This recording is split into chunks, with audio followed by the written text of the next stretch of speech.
നമസ്കാരം, സ്വാഗതം. ഇന്ന് നമ്മൾ ഒരു പഴയ കഥയിലേക്കാണ് പോകുന്നത്. 80കളിലെ ചെന്നൈയിലേക്ക്. ഇന്നത്തെ പോലെ ഒരു IT ഹബ്ബാകുന്നതിന് മുൻപുള്ള ഒരു പഴയ മദ്രാസ്. ആ നഗരത്തെ ശരിക്കും ഭീതിയിലാഴ്ത്തിയ ഒരാളുടെ കഥയാണ് നമ്മൾ ചർച്ച ചെയ്യുന്നത്. കുതിര വെങ്കടേശൻ. ഇതൊരു സാധാരണ മോഷണക്കഥയല്ല. പോലീസിനെ നേരിട്ട് ഫോണിൽ വിളിച്ച് വെല്ലുവിളിക്കുക. അതെ, സ്വന്തം കുറ്റകൃത്യങ്ങളെ ഒരു നാടകം പോലെ അവതരിപ്പിക്കുക. അങ്ങനെ ഒരാളുടെ ധാർഷ്ട്യത്തിൻ്റെയും ക്രൂരതയുടെയും കഥയാണിത്. അപ്പോൾ ആരായിരുന്നു ഈ കുതിര വെങ്കടേശൻ? എന്തായിരുന്നു അയാളെ ഇത്ര വ്യത്യസ്തനാക്കിയത്? നമുക്ക് ഇതിലേക്ക് കുറച്ചും കൂടി ആഴത്തിലൊന്ന് ഇറങ്ങി നോക്കാം. നിങ്ങൾ ആ കാലഘട്ടത്തെക്കുറിച്ച് പറഞ്ഞത് വളരെ പ്രധാനപ്പെട്ട ഒരു കാര്യമാണ്. ഇന്നത്തെ പോലെ CCTV ക്യാമറകളില്ല, ഒന്നുമില്ല, മൊബൈൽ ഫോൺ ട്രാക്കിംഗ് ഇല്ല. അങ്ങനെ ഒരു ലോകത്ത് ഒരു കുറ്റവാളിക്ക് ഒളിച്ചിരിക്കാൻ വളരെ എളുപ്പമാണ്. ശരിയാണ്. കൊണ്ട് ഇതൊരു കുറ്റകൃത്യത്തിന്റെ കഥ എന്നതിലുപരി നിയമവ്യവസ്ഥയെ പരിഹസിക്കുന്നതിൽ ഒരു തരം ആനന്ദം കണ്ടെത്തിയ ഒരാളുടെ മനഃശാസ്ത്രമാണ് നമ്മളിവിടെ കാണുന്നത്. അതെ, ആ മനഃശാസ്ത്രം അത് വളരെ വിചിത്രമായിരുന്നു. നമുക്ക് അയാളുടെ ആ പ്രവർത്തന രീതിയിൽ നിന്ന് തന്നെ തുടങ്ങാം. നിങ്ങളുടെ ലേഖനത്തിൽ പറയുന്നുണ്ട്, അയാൾക്ക് പ്രധാനമായും 2 ലക്ഷ്യങ്ങളാണുണ്ടായിരുന്നത്. ഒന്ന്, സ്വർണത്തോടുള്ള ഒരു അടങ്ങാത്ത ആർത്തി.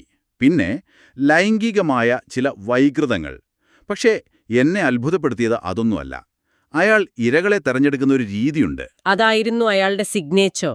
അതെ, സാധാരണ കള്ളന്മാർ പണമുള്ള വീട് നോക്കി കയറുമ്പോൾ ഇയാൾക്ക് സ്വന്തമായി ചില നിബന്ധനകളുണ്ടായിരുന്നു. ആ തിരഞ്ഞെടുപ്പ് തന്നെയാണ് അയാളെ ഒരു സാധാരണ മോഷ്ടാവിൽ നിന്ന് വേറിട്ട് നിർത്തുന്നത്. ഒരു വീട്ടിൽ 2 കാര്യങ്ങൾ ഒത്തുചേരണം എന്നതായിരുന്നു ആ നിബന്ധന. ഒന്ന്, അവിടെ ധാരാളം സ്വർണമുണ്ടായിരിക്കണം. ശരി. 2, വീട്ടമ്മ സുന്ദരിയായിരിക്കണം. ഇതിലേതെങ്കിലും ഒന്ന് കുറവാണെങ്കിൽ അയാൾ ആ വീട് ഒഴിവാക്കുമായിരുന്നു. എനിക്കിത് വിശ്വസിക്കാൻ തന്നെ ഒരു പ്രയാസമുണ്ട്.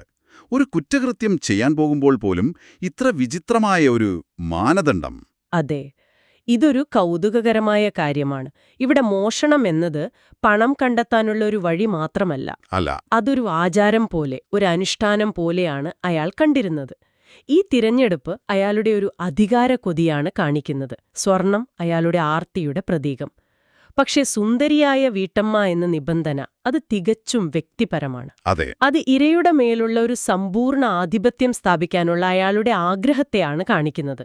ഓരോ മോഷണവും അയാൾക്ക് സ്വന്തം വൈകൃതങ്ങൾ പ്രകടിപ്പിക്കാനുള്ള ഒരു വേദിയായിരുന്നു. അപ്പോൾ നിങ്ങൾ പറയുന്നത് പണത്തേക്കാളുപരി ആ ഒരു അധികാരം സ്ഥാപിക്കുന്നതിലായിരുന്നു അയാൾക്ക് കൂടുതൽ ലഹരി എന്നാണോ? തീർച്ചയായും. ആ തെരഞ്ഞെടുപ്പ് തന്നെ ഒരുതരം അധികാര പ്രഖ്യാപനമാണ്. എനിക്കിഷ്ടമുള്ളത് ഇഷ്ടമുള്ളിടത്ത് നിന്ന് ഇഷ്ടമുള്ള രീതിയിൽ ഞാൻ എടുക്കും എന്നൊരു അഹങ്കാരമാണ് അതിൽ നിറഞ്ഞു നിൽക്കുന്നത്. ശരിയാണ്. ആ പ്രവചനാതീതമായ സ്വഭാവമാണ് പോലീസിനെ ഏറ്റവും കൂടുതൽ കുഴക്കിയത്. അങ്ങനെയാണ് നമ്മൾ കഥയുടെ ഏറ്റവും നിർണായകമായ ആ രാത്രിയിലേക്ക് എത്തുന്നത്. 1985 ഡിസംബർ 6 പുലർച്ചെ 2 മണി. ചെന്നൈയിലെ RK നഗർ പോലീസ് സ്റ്റേഷനിലെ ഫോൺ ബെല്ലടിക്കുന്നു. നിങ്ങളൊന്ന് ആലോചിച്ചു നോക്കൂ, ആ പാതിരാത്രിയിൽ ഡ്യൂട്ടിയിലുണ്ടായിരുന്ന ഹെഡ് കോൺസ്റ്റബിളിന്റെ ഒരു മാനസികാവസ്ഥ. സ്വാഭാവികമായും ആ സമയത്ത് വരുന്ന കോളുകൾ മിക്കവാറും വലിയ അപകടങ്ങളെക്കുറിച്ചോ മറ്റോ ആയിരിക്കും. അതെ, എന്തോ വലിയ അത്യാഹിതം സംഭവിച്ചു എന്നായിരിക്കും അയാൾ കരുതിയിട്ടുണ്ടാവുക. പക്ഷേ ഫോണെടുത്ത ആ ഉദ്യോഗസ്ഥൻ കേട്ടത് അതൊന്നുമായിരുന്നില്ല. ഓഹോ. മറുവശത്ത് വളരെ ശാന്തമായ എന്നാൽ പരിഹാസം നിറഞ്ഞൊരു ശബ്ദം. അയാൾ സ്വയം പരിചയപ്പെടുത്തി. എന്റെ പേര് കുതിരൈ വെങ്കടേശൻ. സ്വന്തം പേര് പറഞ്ഞു? അതെ. എന്നിട്ട് RK നഗറിലെ ഒരു വീടിന്റെ വിലാസം കൃത്യമായി പറഞ്ഞുകൊടുത്തു. എന്നിട്ട് പറഞ്ഞു, ഇവിടെ ഞാൻ കയറി ആഭരണങ്ങൾ കൊള്ളയടിച്ചു, വീട്ടമ്മയെ ആക്രമിച്ചു. ഇത് കേട്ട കോൺസ്റ്റബിൾ ഒരു നിമിഷം സ്തബ്ധനായി നിന്നുപോയിട്ടുണ്ടാവും. ഒരു കുറ്റവാളി സ്വയം വിളിച്ച് കുറ്റസമ്മതം നടത്തുക, ഇത് കേട്ടുകേൾവിയില്ലാത്ത കാര്യമാണ്. സാധാരണ കള്ളന്മാരെ തെളിവ് നശിപ്പിച്ച് രക്ഷപ്പെടാനല്ലേ ശ്രമിക്കുക? അതെ. ഇവിടെ അയാൾ തെളിവ് സ്വയം ഉണ്ടാക്കി കൊടുക്കുകയാണ്. എന്തിനായിരിക്കും അത്? അതാണ് ഏറ്റവും ഞെട്ടിക്കുന്ന ഭാഗം.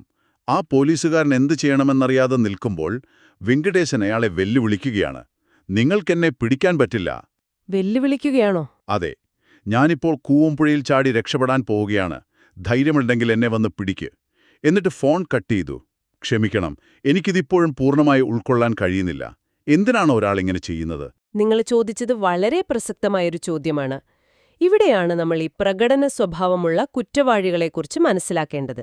അതായത് എക്സിബിഷനിസ്റ്റ് ക്രിമിനൽസ്. സാധാരണ കുറ്റവാളികൾ ഒളിച്ചു നിൽക്കാൻ ശ്രമിക്കുമ്പോൾ ഇവർക്ക് ശ്രദ്ധയാണ് വേണ്ടത്. അവർക്ക് കുറ്റകൃത്യം ഒരു പ്രകടനമാണ്. ആ ഫോൺ കോൾ ആ പ്രകടനത്തിന്റെ ഒരു തുടക്കമായിരുന്നു. ഇതാ ഞാനൊരു കളി തുടങ്ങാൻ പോകുന്നു, നിങ്ങൾ കാണികളാണ് എന്ന് പോലീസിനോട് പ്രഖ്യാപിക്കുകയായിരുന്നു അയാള്. ആ വെല്ലുവിളി പോലീസ് ഏറ്റെടുത്തു. അവർ ഉടൻ തന്നെ വെങ്കിടേശൻ പറഞ്ഞ വിലാസത്തിലേക്ക് പാഞ്ഞു. സ്വാഭാവികം. അവിടെ എത്തിയപ്പോൾ കാര്യങ്ങൾ സത്യമാണെന്ന് മനസ്സിലായി. പേടിച്ചു വറച്ച വീട്ടമ്മ നടന്നതെല്ലാം പറഞ്ഞു. പക്ഷേ പോലീസിനെ ഏറ്റവും കൂടുതൽ കുഴക്കിയ ഒരു ചോദ്യം അവിടെ ബാക്കിയുണ്ടായിരുന്നു. എന്തായിരുന്നു അത്? അകത്തുനിന്ന് ഭദ്രമായി പൂട്ടിയ വീട്ടിൽ ഒരു പോറൽ പോലും ഏൽപ്പിക്കാതെ അയാൾ എങ്ങനെ അകത്ത് കടന്നു? വാതിലോ ജനലോ ഒന്നും തകർത്തിട്ടില്ല. അതെ, അതായിരുന്നു അടുത്ത ദുരൂഹത. നമ്മളിവിടെ 80കളിലെ ഫോറൻസിക് സയൻസിന്റെ പരിമിതികൾ കൂടി ഓർക്കണം. ശരിയാണ്. ഇന്നത്തെ പോലെ വിരലടയാളം കണ്ടുപിടിക്കാനോ DNA ടെസ്റ്റ് ചെയ്യാനോ ഉള്ള സൗകര്യങ്ങളന്ന് കുറവാണ്. ഒരു പൂട്ടുപോലും പൊളിക്കാതെ ഒരാൾ അകത്തു കടന്നു എന്നത് പോലീസിന് അവിശ്വസനീയമായിരുന്നു. അതോടെ അയാൾക്കൊരു അദൃശ്യനായ ഭൂതത്തിന്റെ പരിവേഷം വന്നു. ഇത് വെറുമൊരു കള്ളനല്ല, എന്തോ അതിമാനുഷികമായ കഴിവുകളുള്ള ആളാണെന്ന് ജനങ്ങളും പോലീസുകാരും വിശ്വസിച്ചു തുടങ്ങി. ആ ഒരു ഘടകം അയാളുടെ കഴിവിനെക്കുറിച്ചുള്ള ഒരു മിഥ്യാബോധമുണ്ടാക്കാൻ സഹായിച്ചു. ഒരു കുറ്റവാളിയെക്കുറിച്ചു ഭയവും ദുരൂഹതയും നിറഞ്ഞ കഥകൾ പരക്കാൻ ഇത് കാരണമായി. തനിക്ക് അമാനുഷിക ശക്തിയുണ്ടെന്ന് മറ്റുള്ളവർ വിശ്വസിക്കുന്നത് അയാൾ ശരിക്കും ആസ്വദിച്ചിട്ടുണ്ടാവാം. ആ ഭയം തന്നെയായിരുന്നു അയാളുടെ ഏറ്റവും വലിയ ആയുധം. വെല്ലുവിളി അവിടെയും തീർന്നില്ല. പിറ്റേന്നുച്ചയ്ക്ക് പോലീസ് ഈ കേസിനെക്കുറിച്ച് തലപുകഞ്ഞാലോചിച്ചിരിക്കുമ്പോൾ സ്റ്റേഷനിലേക്ക് വീണ്ടും ആ ശബ്ദം. വീണ്ടും വിളിച്ചോ? അതെ, വെങ്കിടേശൻ, കൊള്ളയടിച്ച സ്വർണം ഞാൻ വിറ്റു സാർ, നല്ല ലാഭമുണ്ട്. അടുത്ത കളവിനു മുൻപ് ഞാൻ നിങ്ങളെ അറിയിക്കാം എന്നു പറഞ്ഞ് അയാൾ വീണ്ടും പോലീസിനെ പരിഹസിച്ചു. ഇത് പോലീസുകാരുടെ മനോവീര്യം എത്രത്തോളം തകർത്തിട്ടുണ്ടാകും. ഒരു രക്ഷയുമില്ല. ഇതൊരു കുറ്റകൃത്യമെന്നതിലുപരി അതൊരു മാനസിക യുദ്ധമായി മാറുകയായിരുന്നു. കുറ്റവാളി തൊട്ടടുത്തെവിടെയോ ഇരുന്ന് തങ്ങളെ നിരീക്ഷിച്ച് കളിയാക്കുകയാണ്. ഒരു സേനയ്ക്ക് സഹിക്കാൻ പറ്റുന്നതിലും അപ്പുറമാണത്. അതിനുശേഷം നടന്ന മോഷണങ്ങളെല്ലാം ഒരു പ്രത്യേക രീതിയിലായിരുന്നു. കൂവന്നദിയുടെ അടുത്തുള്ള വീടുകൾ മാത്രം. ഓഹോ. ഓരോ തവണയും കുറ്റകൃത്യത്തിന് ശേഷം അയാൾ പോലീസിനെ വിളിക്കും, കളിയാക്കും. പോലീസുകാർ എത്തുന്നതിന് നിമിഷങ്ങൾക്ക് മുൻപ് കൂവന്നദിയിലേക്ക് ചാടി ഇരുട്ടിൽ അപ്രത്യക്ഷനാകും. അസാമാന്യ കായികക്ഷമത. അതെ, ആ വേഗതയും കായികക്ഷമതയുമാണ് അയാൾക്ക് കുതിര എന്ന പേര് നേടിക്കൊടുത്തത്. നിങ്ങൾ പറഞ്ഞത് വളരെ ശരിയാണ്. അയാൾ സ്വന്തമായി ഒരു ബ്രാൻഡ് നിർമ്മിക്കുമായിരുന്നു. കുതിര എന്ന പേര്, പോലീസിനെ വിളിച്ചുള്ള പരിഹാസം, നദിയിലേക്ക് ചാടിയുള്ള രക്ഷപ്പെടൽ, എല്ലാം കൂടി. അതെ, ഇതെല്ലാം അയാളെ ഒരു സാധാരണ കള്ളനിൽ നിന്ന് ഒരു ഐതിഹാസിക രൂപമാക്കി മാറ്റി. അന്നത്തെ പത്രങ്ങളൊക്കെ ഇത് വലിയ വാർത്തയാക്കിയിട്ടുണ്ടാകും. തീർച്ചയായും. പോലീസിനെ വെല്ലുവിളിക്കുന്ന അദൃശ്യനായ കള്ളൻ എന്നൊക്കെയുള്ള തലക്കെട്ടുകൾ ജനങ്ങളിൽ ഭീതിയും കൗതുകവും ഒരുപോലെ വളർത്തി. അപ്പോൾ മാധ്യമങ്ങളും അറിയാതെ അയാളുടെ ഈ ബ്രാൻഡ് നിർമ്മാണത്തിൽ പങ്കാളികളായി എന്ന് പറയാം, അല്ലേ? ഒരു തരത്തിൽ അതെ. മാധ്യമങ്ങൾ വാർത്ത റിപ്പോർട്ട് ചെയ്യുകയായിരുന്നു. എന്നാൽ ആ വാർത്തകളുടെ സ്വഭാവം വെങ്കടേശന്റെ ഈഗോയെ തൃപ്തിപ്പെടുത്തുന്നതായിരുന്നു. ഓരോ ദിവസവും പത്രത്തിൽ വരുന്ന വാർത്തകൾ അയാൾക്കടുത്ത പ്രകടനത്തിനുള്ള ഊർജം നൽകിയിരിക്കാം. ശരിയാണ്, പോലീസിനെ കാണികളാക്കിയുള്ള ഒരു പ്രകടനം. എന്നാൽ ഈ പ്രകടനം ചെന്നൈ പോലീസിന്റെ ആത്മാഭിമാനത്തെ വല്ലാതെ മുറിവേൽപ്പിച്ചു. സ്വാഭാവികം. തങ്ങളെ ഒരു കൂട്ടം കഴിവുകെട്ടവരായി ചിത്രീകരിക്കുന്ന ഈ കള്ളനെ പിടിക്കാൻ പറ്റാത്തതിൽ അവർക്ക് കടുത്ത ദേഷ്യവും നിരാശയുമുണ്ടായി. എങ്ങനെയെങ്കിലും അവനെ പിടിക്കണം, ഇനി നമുക്കൊരു നാണക്കേട് താങ്ങാനാവില്ല. അതായിരുന്നു അവരുടെ സംസാരം. അതവരുടെ നിലനിൽപ്പിന്റെ പ്രശ്നമായി മാറി.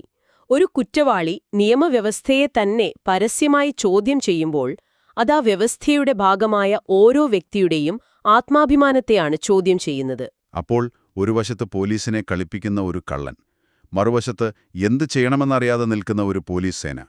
ഈ സാഹചര്യത്തിലാണ് കഥയിലേക്ക് ഇൻസ്പെക്ടർ രാജാറാം വരുന്നത്. അതെ, അതൊരു സാധാരണ സ്ഥലമാറ്റമായിരുന്നില്ല. അതൊരു നിർണായകമായ നീക്കമായിരുന്നു.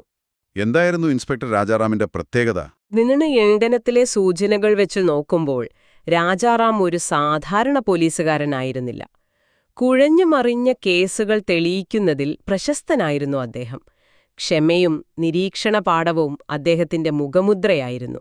ഒരുപക്ഷേ വെങ്കിടേശന്റെ മനസ്സ് വായിക്കാൻ കഴിയുന്ന ഒരാളെയായിരുന്നു പോലീസിനാവശ്യം. അപ്പോൾ ഈ കള്ളനും പോലീസും തമ്മിലുള്ള കളി ഒരു പുതിയ തലത്തിലേക്ക് മാറുകയായിരുന്നു. തീർച്ചയായും.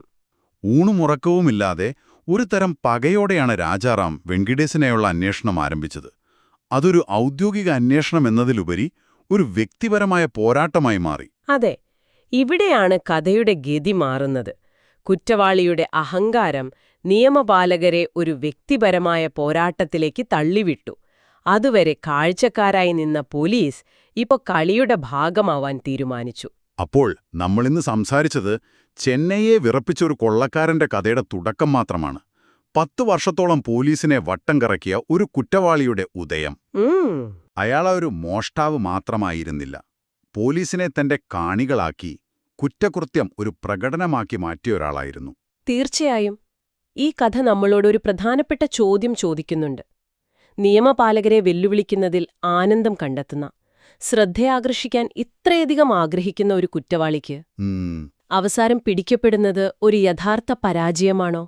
അതോ അയാൾ ഇത്രയും കാലം ആഗ്രഹിച്ച ആ നാടകത്തിന്റെ, ആ പ്രകടനത്തിന്റെ ഗംഭീരമായ അവസാനത്തെ അധ്യായമാണോ അത്?